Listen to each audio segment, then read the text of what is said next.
Tanpa mengetahui siapa diriku dan mengapa aku di sini, hidup itu mustahil.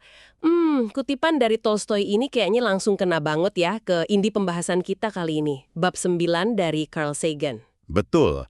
Rasanya pertanyaan ini ada di benak kita semua kan. Selalu ada dorongan buat paham posisi kita di alam semesta yang luas banget ini.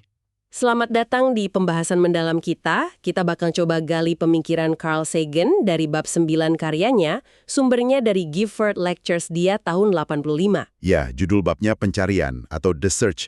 Ini benar-benar ngebahas soal dorongan paling dasar manusia, pengen ngerti konteks kita ada di sini tuh ngapain, sifat kita gimana, dan nah ini penting, gimana kita sebagai spesies bisa lewat persimpangan sejarah yang krusial banget ini. Yap, sumber kita ya, naskah kuliah Sagan itu fokusnya bab 9.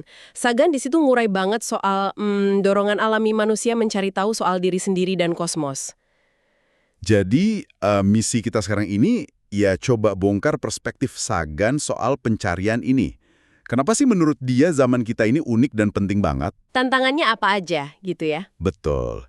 Terus yang paling penting nih, alat apa sih yang kita butuhin buat melewatinya? Oke, mari kita coba telusuri bareng-barang ya pemikiran Sagan ini. Sagan kan mulai dari hal yang dasar banget ya. Kita butuh paham konteks. Bukan cuma rasa ingin tahu biasa, tapi kayak fondasi kemanusiaan gitu. Tapi ada ironinya juga kan di sini.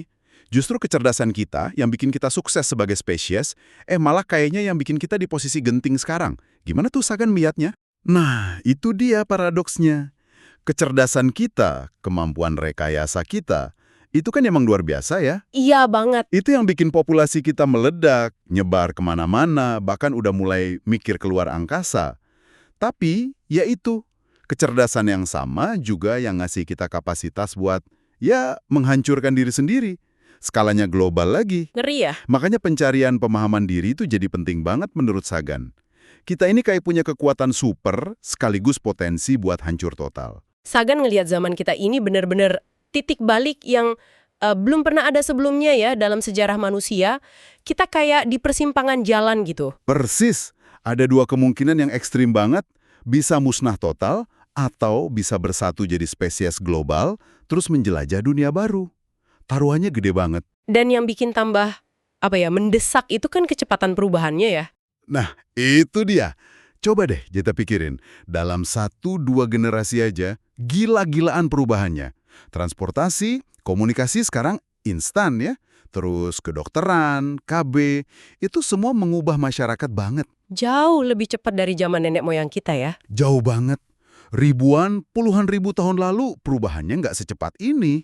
Wah, ini implikasinya gede banget dong. Maksudnya kearifan lama, nasihat orang tua, yang dulu jadi pegangan hidup, sekarang mungkin udah nggak cukup lagi. Atau malah bisa salah arah. Bisa jadi. Apa Sagan beneran bilang kalau kita sekarang harus lebih bisa adaptasi dan berani nanya lagi soal warisan masa lalu itu? Agak menantang ya pemikirannya. Dia nyampainnya lumayan to the point sih.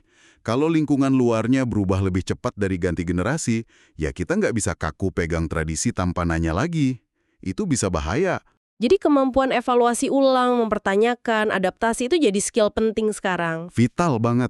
Tradisi itu kan bagus, warisan berharga, tapi kan dibuat manusia di zamannya untuk tujuan tertentu. Kalau konteksnya udah beda jauh, ya kita harus berani uji lagi. Masih relevan nggak? Gitu. Tapi di sisi lain, Sagan juga lihat ada harapan kan dari sejarah gitu. Dia lihat ada tren loyalitas kita makin luas. Betul. Dulu kan sempit banget ya, cuma suku kita aja yang dianggap manusia. Terus jadi lebih luas ke negara, ke kekaisaran. Ini dia lihat sebagai arah menuju identitas sebagai satu spesies. Benar banget. Dan perspektif kosmik, kita bisa lihat bumi dari luar angkasa, itu ngebantu banget tren ini. Ya foto file Blue Dot itu ya. Nah, itu dia. Titik biru pucat, rapuh gitu, di tengah gelapnya alam semesta. Langsung kelihatan kan, batas negara itu nggak ada.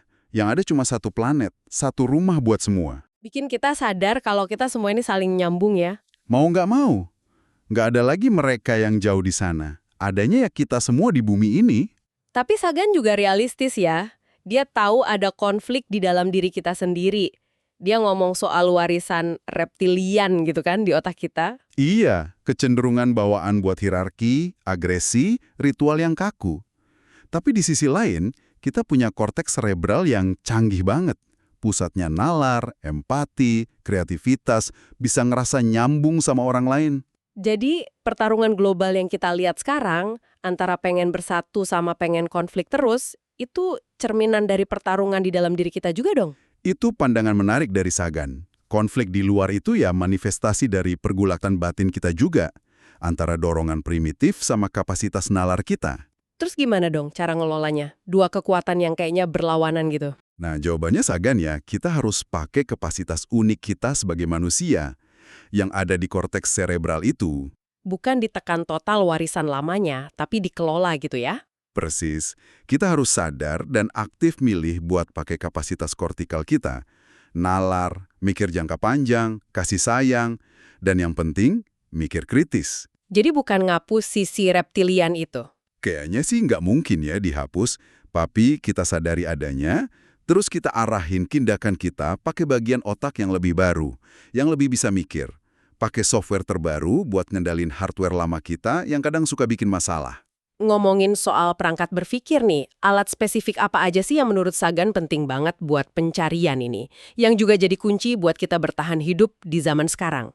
Sagan nyebut beberapa hal yang nyambung sih. Pentingnya dialog, ya, ngobrol jujur terbuka. Terus logika buat analisis. Retorika juga. Retorika, maksudnya biar pinter ngomong gitu.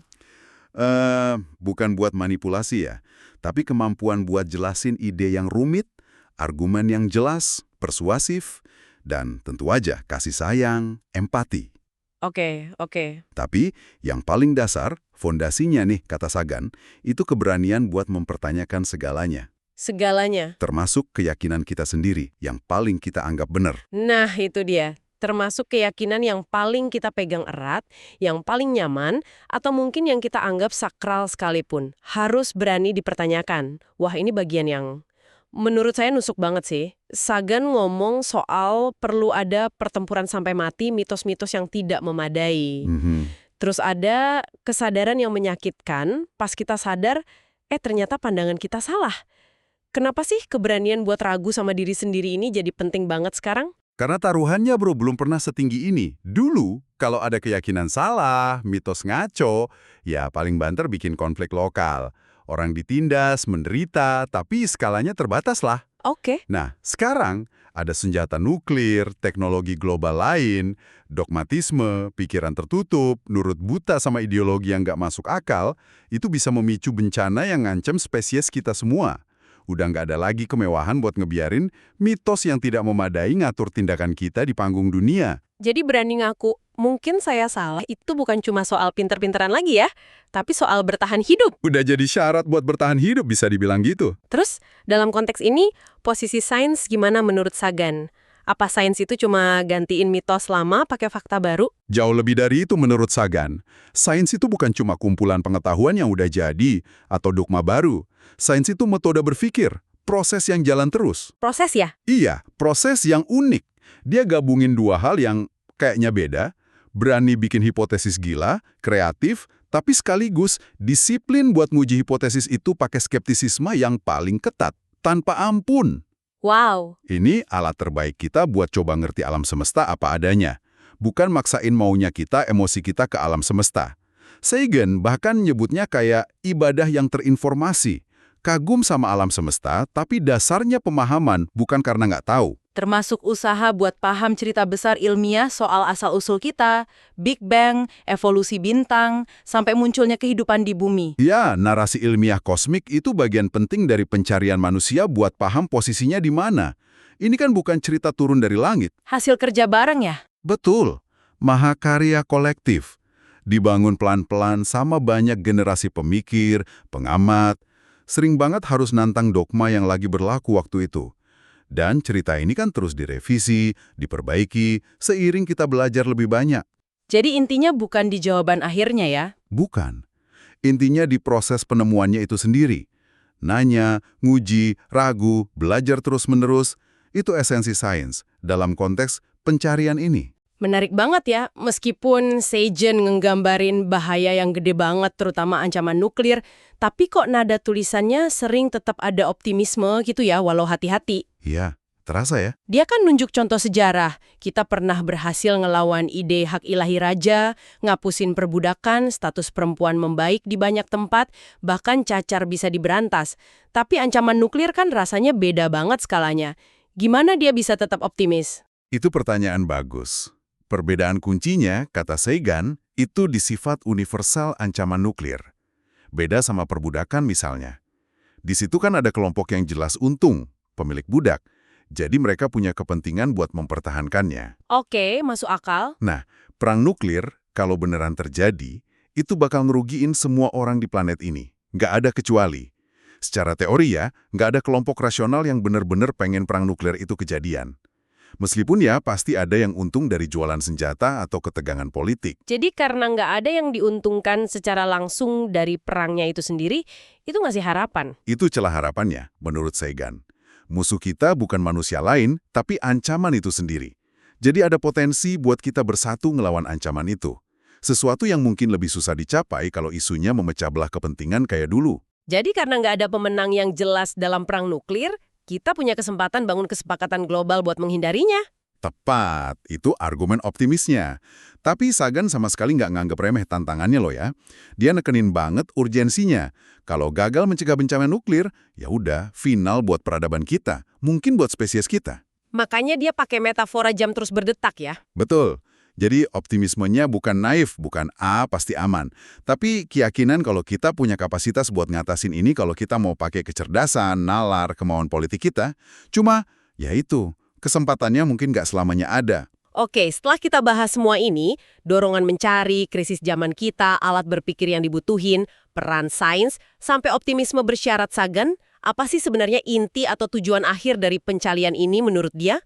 Kalau bukan cuma nemu jawaban pasti? Nah, ini mungkin salah satu poin paling dalam ya dari bab ini.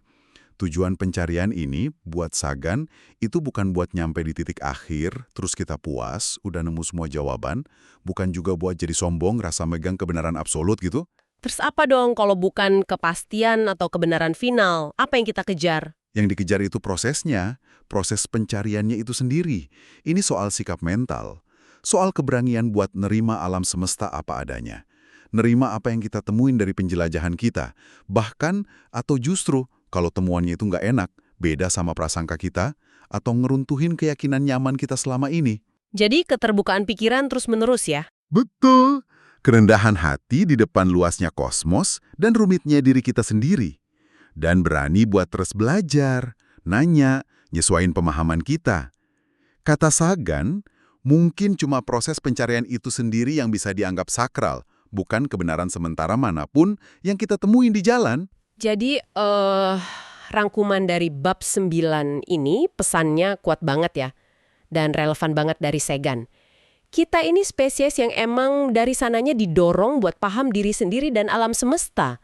Kita hidup di persimpangan sejarah yang genting, yang nuntut kita buat adaptasi gila-gilaan, pikiran terbuka banget, pakai nalar dengan bijak, dan ngembangin empati kita. Kita ini kalau lagi balapan antara potensi persatuan global sama resiko ancur bareng-bareng. Dan kenapa ini penting buat Anda yang dengerin?